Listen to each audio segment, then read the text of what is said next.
राधे राधे दोस्तों, कलयुग की सबसे बड़ी कृष्ण प्रेमिका मीरा से भला कौन परिचित नहीं है। श्री कृष्ण और मीरा प्रेम की पराकाष्ठा है।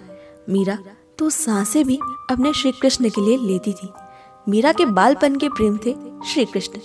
जमाने के साथ मीरा का श्री कृष्ण के प्रति प्रेम और भी परवान चढ़ने लगा, यहाँ तक कि कान्हा के लिए उसने अपना सब कुछ त्याग दिया। लेकिन आज की कहानी आपको उस पीड़ा के बारे में बताएगी जिसे सिर्फ सच्चे प्रेमी ही पाने का सौभाग्य रखते हैं। ऐसा क्या कह दिया था मीरा ने एक दिन अपने कान्हा से कि स्वयं कन्हैया की आंखें भी भीग गई।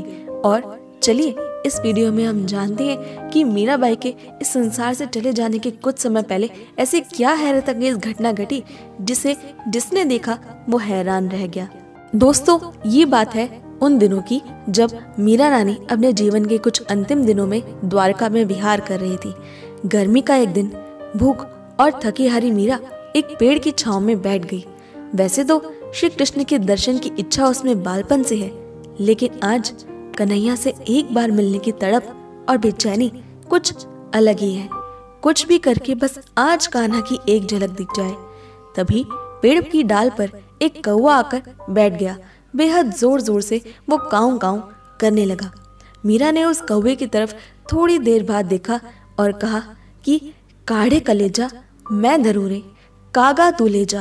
अर्थात ओ कौवे, तुझे भूख लगी है ना, ले मैं तुझे अपना कलेजा, अपना दिल निकाल कर देती हूँ, इसे खा लियो। लेकिन मेरी एक शर्त है, और शर्त थी जो दिशा मारो पिया बसे वो देखे तू खा। अर्थात ओ कौवे, तू ले जा मेरा दिल, पर मेरे सामने इसे मत खाना। मेरी शर्त है कि मेरे प्रियतम जहाँ रहते हैं उस लोक में, उस जगह पर इसे लेकर जाना, और जब वो तुम्हें देख रही हूँ तब इसे खाना।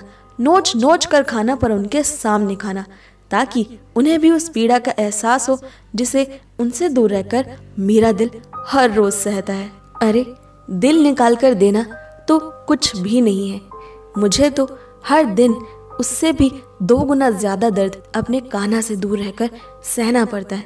दोस्तों, ये पूरी घटना वहां से गुजरते हुए एक ब्राह्मण ने देख ली। उसे लगा कि मीरा पागल है, कौवे से बातें कर रही है।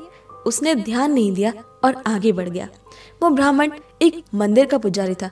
वो मंदिर भी गिरधारी का था। जैसे ही वो ब्राह्मण मंदिर पहुंचा, जैसे ही अपने कान्हा को प्रेम से भोग लगाने आज वो आगे बढ़ा, तो उसने देखा कि कान्हा की मूर्ति से उनकी आंखों से पानी बह रहा है। उसने उसे पोछा और भोजन का कौ खिलाने दोबारा से श्याम सुंदर की तरफ आगे बढ़ा, तो उसने हाथ से थाली अपने आप छोड़ दी, या कह सकते हैं थाली अपने आप ही छूटकर जमीन पर गिर गई। पंडित को समझते देर न लगी कि आज उनके कान्हा दुखी हैं, पर भला दुनिया के मालिक को किसका दुख सताने लगा है। लेकिन ये भी सच है कि कन्हैया की आंखों से आंसू जरूर बह रहे थे।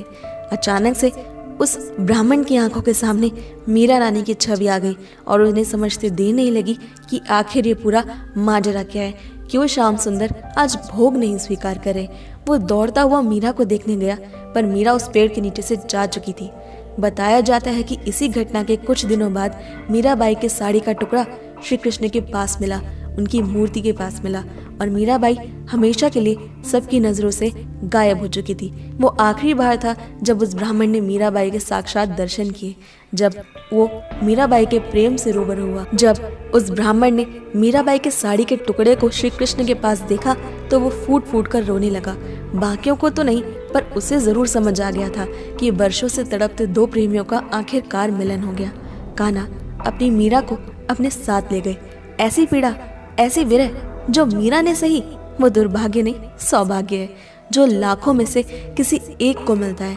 कृष्ण प्रेम में सिर्फ प्रेमी ही नहीं, बल्कि कृष्ण भी अपने भक्तों को तड़पता देखकर तड़पते हैं। यही होता है प्रेम। दोस्तों, मुझे इंस्टाग्राम पर फॉलो करना बिल्कुल ना भूलें। मेरी इंस्टाग्राम आईडी है @krishna_my_soul_khushbu। अपनी इंस्टाग्राम आईडी का लिंक मैंने डिस्क्रिप्शन में दे दिया है, और यहाँ आपको जानने को मिलेंगे कान्हा के जीवन से जुड़े बेहद अद्भुत छोटे छोटे तथ्य और बेहद खूबसूरत कोट्स। आपको ये कहानी कैसी लगी हमें कमेंट करके ज़रूर बताएं, और अगर आपको ये वीडियो पसंद आई तो उसे लाइक, शेयर और हमारे चैनल को ज़रूर सब्सक्राइब कर लें, नोटिफिकेशन बेल भी ऑन कर लें ताकि हमारी सारी नई वीडियोस की नोटिफिकेशन सबसे पहले पहुंचे आप तक। मैं मिलती हूं आपसे अगली वीडियो में, तब तक के लिए stay happy and Radhe Radhe.